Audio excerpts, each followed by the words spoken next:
A'udzu billahi minasyaitonir rajim. Bismillahirrahmanirrahim. Alhamdulillahi rabbil alamin. Wa sallallahu wasallam wa baraka ala nabi Muhammad wa ala alihi wa sahbihi ajmain. Assalamualaikum warahmatullahi wabarakatuh. Ngayon po ay magsisimula na po ang ating programa. Kumpleto na po ang ating mga kapatiran. At ngayon ay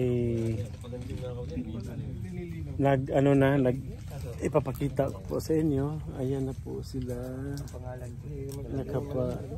Nakapwesto na ang lahat.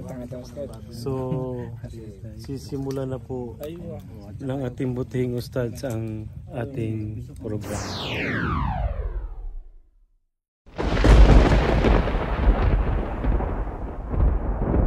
رب العالمين والصلاة والسلام على أشرف الأنبياء والمرسلين نبينا محمد وعلى آله وصحبه أجمعين. وحييكم بتحية الإسلام تحية أهل الجنة. السلام عليكم ورحمة الله تعالى وبركاته. وعليكم السلام ورحمة الله وبركاته. Magandang gabi po sa inyong lahat at welcome po sa ating pagtitipon-tipon na ito. Ang pinaka-purpose po ng pagtitipon-tipon na ito, unang-una, dahil natapos natin yung isang semester, pagpapasalamat ito sa mga nagtuturo, culminating sa kanilang effort at saka sacrifices sa pagpunta ng Al-Khor. Pangalawa, siyempre sa mga estudyante natin na kahit gaano kalayo yung challenges ng paggising sa umaga, talagang pinatunayan nila na mas mahalaga yung kanilang pag-aaral compared dun sa natitirang konting mga oras nila. Mashallah. Pangatlo, syempre medyo malayo-layo tayo sa community at sa sibilisasyon. Ang purpose nito ay para magkaroon tayo ng deeper na bonding sa isa't isa dahil meron po tayong plano sa future. Ang plano na yan ay hindi po ma-accomplish kung hindi po naka-align yung mga puso natin sa isa't isa. Sa mga ganitong gathering na medyo malayo sa sibilisasyon, we are requesting siguro yung mga cellphones natin, yung mga sabi nga ni Sheikh Dams na hindi nakapagpaalam sa mga misis nila, ay magpaalam na para yung concentration natin, yung focus natin inshallah dito sa pagkilala natin sa isa't isa. Okay? Siyempre nakasanayan natin always na kaya binigay natin yung isang mic kay Amir para magpakilala, kasi si Amir pupunta siya doon mamaya. Kaya siya yung binigyan ko ng mic. Bakit pumunta doon yung mic? Pumunta na doon. So ganito lang, mabilisan, dahil yung iba hindi pa natin kilala yung isa't isa, Community natin yung opportunity na ito na magpakilala tayo. Mabilisan, pangalan natin, ano ba tayo, balik Islam, or kung born Muslim, anong tribo, tapos sa trabaho, kung pamilyado, at yung pinakagusto natin sa buhay. Ano ba talaga yung gusto natin sa buhay? Inshallah. Yun lang. Basic na mabilisan. I-round po natin para ma-challenge naman yung iba. So yung dalawa dyan, Jamil, kung naririnig ninyo, inshallah. Ha? Bismillah. Assalamualaikum warahmatullahi wabarakatuh. Ako po si Amir, isang balik Islam na galing Baguio. Galing sa tribong Igorot, Sagada Mountain Province. So, nagbalik Islam ako na taong 2013 at alhamdulillah, ano pa ulit? So yun lang, trabaho, isa pa akong company driver sa United for Manpower Solution. So nag-atid kami ng mga empleyado ng mga hospitals at saka mga groceries. So yung purpose ay yung kung ano yung hangarin ko. Subana lang hanggang ngayon hinahanap ko pa. Confused pa rin ako hanggang ngayon. Inshallah matulungan niyo ako sa na mahanap ito. Yun lang. Next. speak. Ako nga po pala si Ansaruddin Kusain. Ang bansag nila sa akin is Ansar. Kaya ayun, ganun. So, ang trabaho ko po is dito is Tiboy po sa civil defense po. At saka yun lang, ang hangarin ko po dito sa mundo is mamuhay ng mapayapa. So yun lang. Mashallah. So dati po kayong Balik Islam.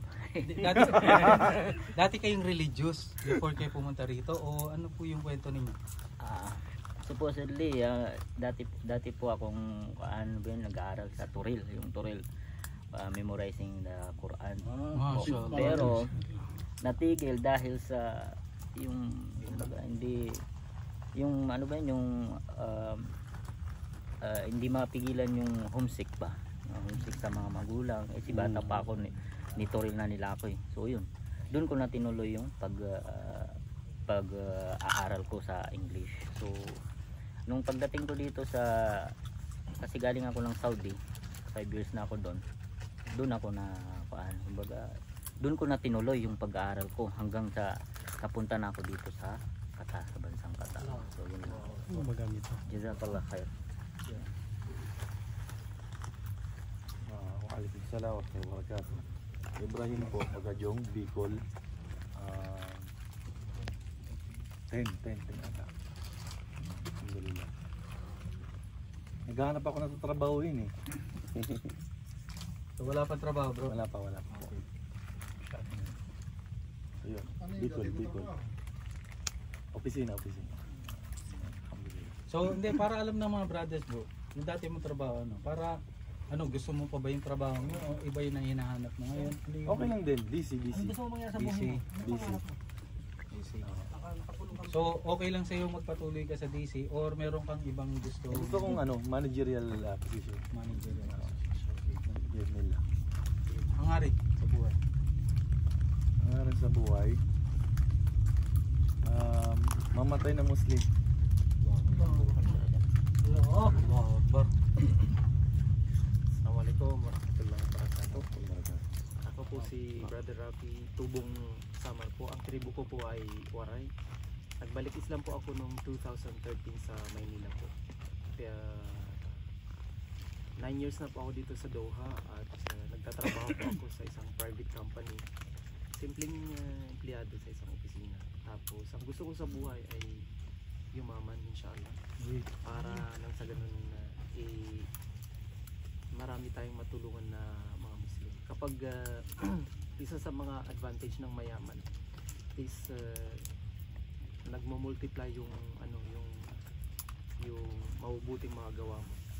Imbis na ikaw lang yung magtatrabaho, pero kapag marami kang naipagawa ng mga mosque, madrasa, mga turi, ganun, pagpapasaulo ng Quran, is nagmo-multiply ang mabubuting gawa natin.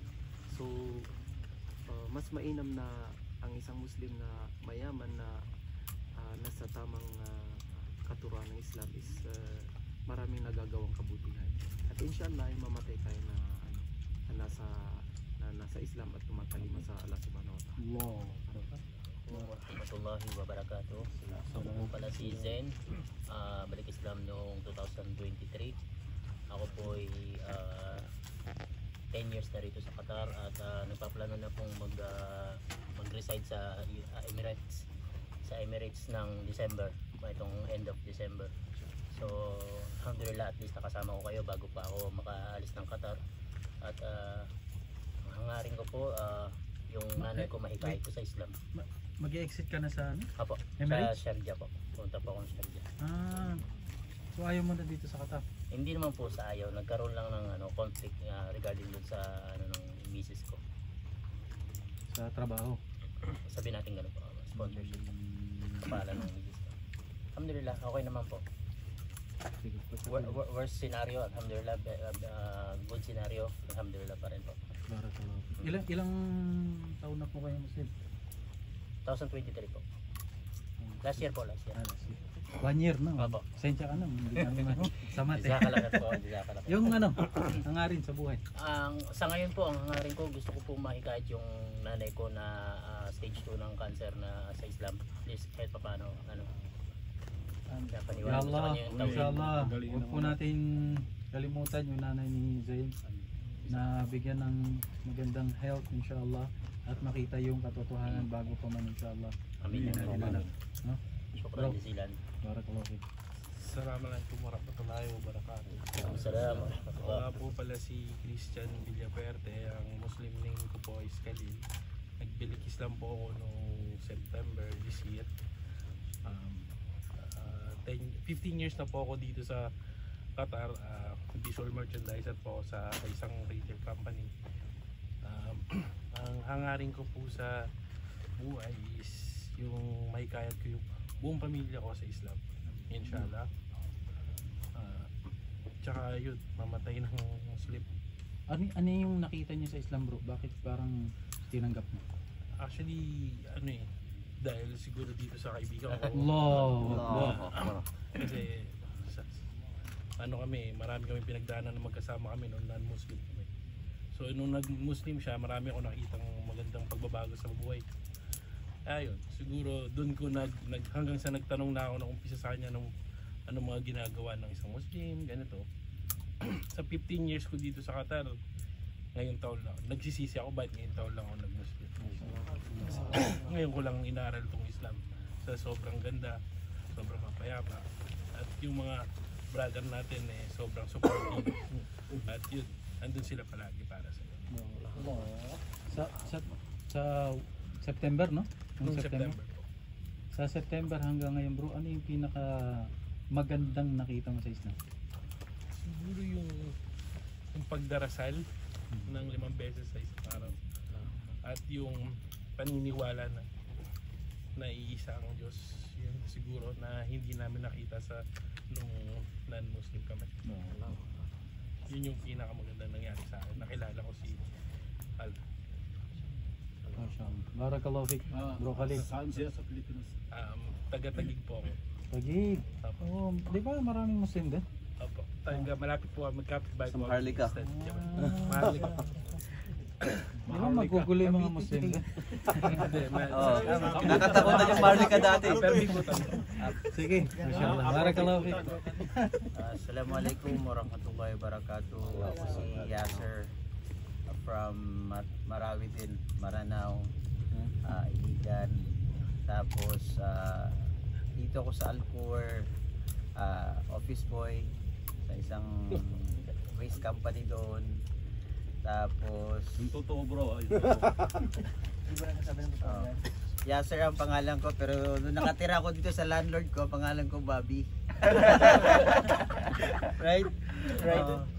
So yun, ano pa ang hangarin sa buhay, ang ikip lang na masaya, maraming problema, unlimited yan hanggang sa kubur, but mini-maintain ko pa rin na tumawa.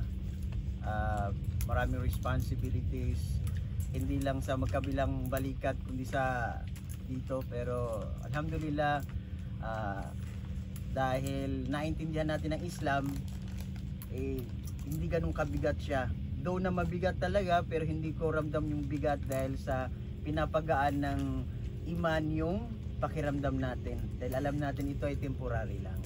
So wag tayong magpadala masyado sa stress, sa trabaho, pamilya, people around us, even sa sarili natin. So alhamdulillah, masaya ako at salamat pala sa mga ustad natin na nagsakripisyo nga, sabi niyo Ustad. Maraming salamat sa pagpunta niyo sa Alcor, dun sa area namin na napakalayo, north, pero pinuntahan niyo talaga.